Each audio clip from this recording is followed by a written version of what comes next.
Joshua 1:9. Have not I commanded thee? Be strong and of a good courage. Be not afraid, neither be thou dismayed. For the Lord thy God is with thee whithersoever thou goest.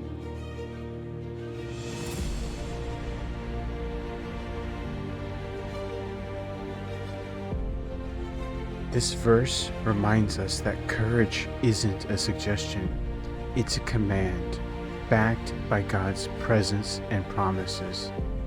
You don't have to wait to feel brave. Strength rises the moment you step forward knowing you're not walking alone. Wherever you go, God goes with you, turning every unknown and storm into a way forward. He will never leave us nor forsake us.